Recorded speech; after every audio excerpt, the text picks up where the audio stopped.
In this video, I'm going to take you through a real-time demo of a badger-faced sheep painting using interactive acrylic. Hi everyone, I'm Mike and this is the Sunday Art Show. Now, sheep are one of my favourite subjects to paint, and over the years I've painted several breeds in several different styles. But it's only recently that I came across a badger-faced sheep, which apparently is a Welsh breed.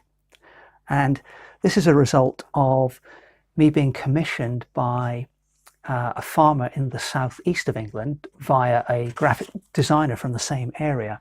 And they want me to create a series of illustrations for their website and farm stall. So I'm currently in the process of just doing different thumbnails. We're still at the very early stages, but I was sent some wonderful reference photos to work from. And because I've, never painted one of these badger-faced sheep before, I thought it would be a good exercise to have a go at doing a painting to get to know the subject while I'm waiting for approval on some of these initial designs. So these are just very quick thumbnail sketches I'm showing you at the moment. You can see this is a modification of the earlier Highland cattle one. And then we're currently working on combining a sheep and a ram in the same design and having a couple of the goats together with a little kid in the background. I've got my A2 mixed media paper as usual, and then I've used a watercolour marker with the very fine nib to do a quick gestural drawing. And then I've gone over with the same marker. This is a peacock blue watercolour marker by Spectrum Noir, and I've used the thicker brush tip to go back over that drawing and correct it where I see fit.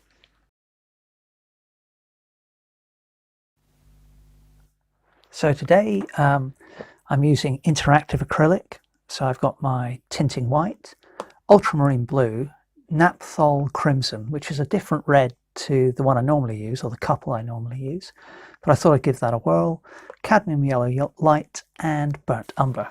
So I'm starting with a big 2-inch decorators brush. And what I want to do with this painting is be very aware of the direction of the brush strokes that I use in different parts of the painting. So I'll go into more detail as we go along. But the main idea is to have a different style of brushwork for the upper background, different again for kind of the middle background, the foreground, and then again for the animal itself. So with that in mind, I want to also create kind of a misty, subdued, subtle coloured background, and then a more brightly coloured, vibrant animal. So what I'm doing is just grabbing some of the tinting white and mixing that up with a fairly healthy amount of water. I'm going to grab just a little corner of the ultramarine blue, a little corner of the burnt umber, and I'm going to put just a little touch of the cad yellow just on the corner of my brush there. Okay, so having done that, I'm going to spray the top of the painting with water. That's going to help the first application of paint glide across the surface of the paper. Now the watercolour marker is running quite badly, but I'm not too concerned about that, because although this is my second corrected drawing, inverted commas, there are always mistakes that I need to correct. Hopefully they're fairly minor, but nevertheless they need to be done. Now what I'm doing here is just moving the brush horizontally across the painting from right to left, but I'm putting a little wiggle into the brush strokes as I do that, and having that little burst of yellow on the corner of the brush, it's introduced just a very subtle yellow colour there in the sky. So my next move is to go back to my palette and grab a little bit more white and mix that into what I've already got here. And we'll do the same thing again. Now that didn't turn out quite as light as I hoped.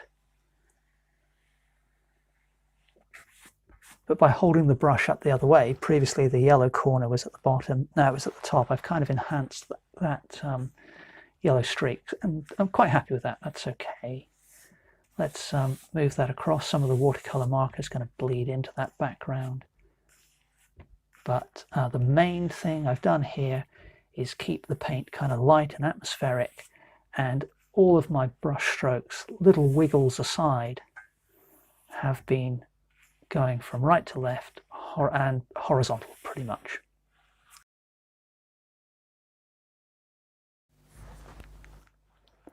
So now we're on to the second region of the background. So I'm going to stick with this patch of kind of grey-white I've got on the go, but I'll pick up a little bit more of the tinting white so there's a bit more paint on the brush.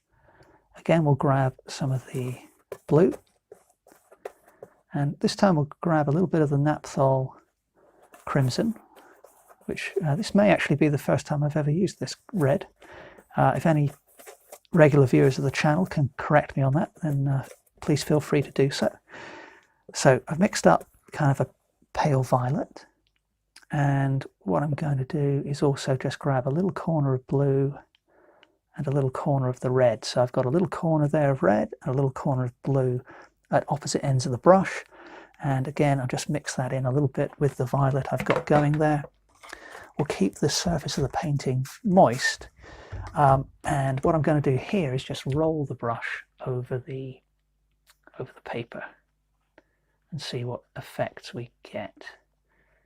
And so this is a nice way of creating some wonderful textures, and I haven't found another way of creating textures like this, quite like this. Obviously, if you use watercolour, as I sometimes do, then watercolour also creates, amazing textures within the paint, but they're rather different to the ones you can create using this method. And then, so this is meant to be, perhaps some rather unusual foliage or trees off in the background. But what I want to do is have a certain amount of asymmetry in the painting. So having kept things nice and regular with the sky in the background, I'm now going to note the height I've got for this foliage and just drop it down a notch over here on the left. So we'll do something similar,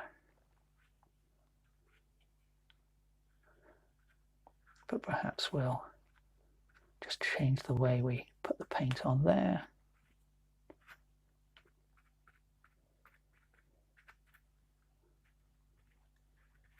So we're not really describing too much, we're just creating a very subtle environment for this animal to occupy.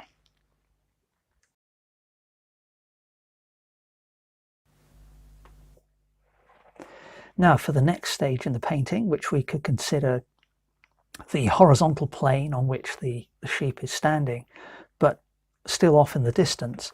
But let's grab a little bit of the yellow and mix that in with the patch of paint that I've got on the go. And we'll grab a bit of the blue and just a touch of the burnt umber. So that burnt umber is going to be my corner colour, if you like. And again, I think the paper there is fairly dry, so let's just get a bit of water into the situation. And this time I'm going to just push up against the bristles. So we started off with horizontal brush strokes, then we went to rolling the brush with the occasional tapping of the brush onto the paper, and now just working against the bristles, I'm sweeping the brush upwards. Just need to refresh the paint a bit there because I went back into the purple. I hadn't cleaned my brush out before.